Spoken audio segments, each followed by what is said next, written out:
Hello hi বন্ধুরা, আমি আরেকটা রেসিপি বানাবো ভাবলাম। ঠাকুরকে দিতে যাচ্ছিলাম প্রসাদ, তখন না আমার এটা খুব মনে পড়ে গেল, ঠাকুরের খুব পছন্দের একটা জিনিস, হ্যাঁ না? তো আমি নিয়ে চলে এসেছি। এই যে দেখো বেগুন, এই যে বেগুন, এটা না আমি এখন বেগুন সুন্দরী বানাবো।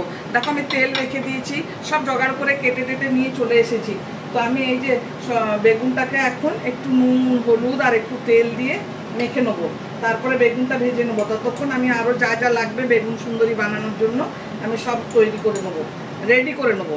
এই যে দেখো নুন হলুদ ভালো করে, দু পিঠে ভালো করে নুন হলুদটা মাখাবো। এখন একটু তেল দিয়ে মাখাবো, একটু তেলও দিচ্ছি। এই যে দেখো অল্প একটু তেল দিচ্ছি, তেল দিলে ভালো হবে, তাহলে কি হবে বেগুনটা ফুটবে না, বুঝতে পেরেছো তো? তার জন্যে একটু একটু তেল দিলাম।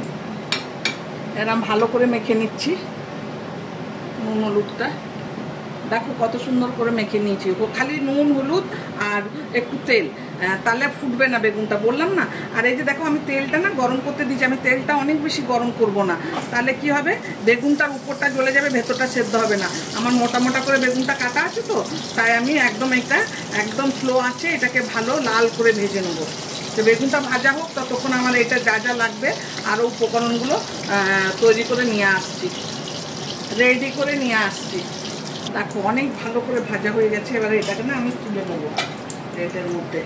এটা তো খালি ভাজা হলো, তোমরা বলবে এটা তো ভাজা হলো, ভাজা না, ভাজা না, এটাকে এখন সুন্দরী বানাবো। দাঁড়াও, এই যে গ্যাস বন্ধ, আমি সব রেডি করে নিয়ে এসেছি। দেখো বেগুনটা তো খুব ভালোভাবে ভাজা হয়েছে, এবারে একে সুন্দরী বানাতে হবে, যেহেতু বেগুন সুন্দরী তাই এবারে ওকে সুন্দরী বানাতে হবে। কি করে সুন্দরী বানাই দেখো, সবার আগে না আমি এটার মধ্যে একটু ধনে পাউডার দিয়ে দিচ্ছি, অল্প একটু ধনে পাউডার। এই যে আমি সব একদম ইয়েটাই নিয়ে এসেছি, এই যে ডাব্বাটায় ধনে পাউডার দিয়ে দিলাম একটুখানি, একটু একটু ধনে পাউডার। এই যে পোস্তটা একটু বেশি বেশি দেবো, তাহলে ভালো লাগবে।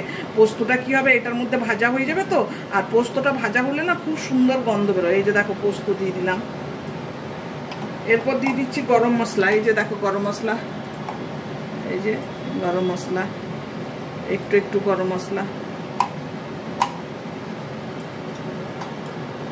হাত দিয়েই দিয়ে দিচ্ছি, নাহলে হচ্ছে না। আর তারপরে দিচ্ছি এই যে আমি গোলমরিচটা কুটে রেখেছি, গোলমরিচের গুঁড়ো, এটা তো মাস্ট লাগবেই, গোলমরিচের গুঁড়ো, একটু লঙ্কা পাউডার। আমি হাত দিয়ে দিচ্ছি না তো ভালো করে ছড়ানো যাচ্ছে না। এই যে গোলমরিচের গুঁড়ো, না সরি লঙ্কা পাউডার, গোলমরিচের গুঁড়ো তো আগে দিয়েছি আমি, লঙ্কা পাউডার এটা। আর তারপরে এই যে চাট মশলা, এই যে চাট মশলা নিয়ে এসে রেখেছি, এই যে চাট মশলা। নাহলে তোমাদের কাছে যদি না থাকে তাহলে তোমরা ড্রাই ম্যাঙ্গো দিতে পারো, আমচুর। একটু একটু করে এক জায়গায় পড়ে গেল, আমি একটু ছড়িয়ে দিচ্ছি পুরো, না তো টক লাগবে। এই যে চাট মশলা। এবার লাস্ট ফিনিশিং, এই যে ধনে পাতা, এই যে নিরামিষ রান্না খেতে দারুণ লাগবে। এই যে এটা দারুণ হয় এটা, হ্যাঁ না? অ্যাকচুয়াল আমাদের এটা প্রসেসটা একটু আলাদা ছিল। আমি সেদিনে দেখলাম একজন মা তারার ভোগ বানাচ্ছে, তো মা তারার ভোগের জন্য এই যে বেগুন সুন্দরীটা এভাবে বানালো। তা আমি ভাবলাম কেননা আমি আজ কৃষ্ণ ভগবানকে এভাবে বানিয়ে দিই। এই যে দেখো বেগুন সুন্দরী।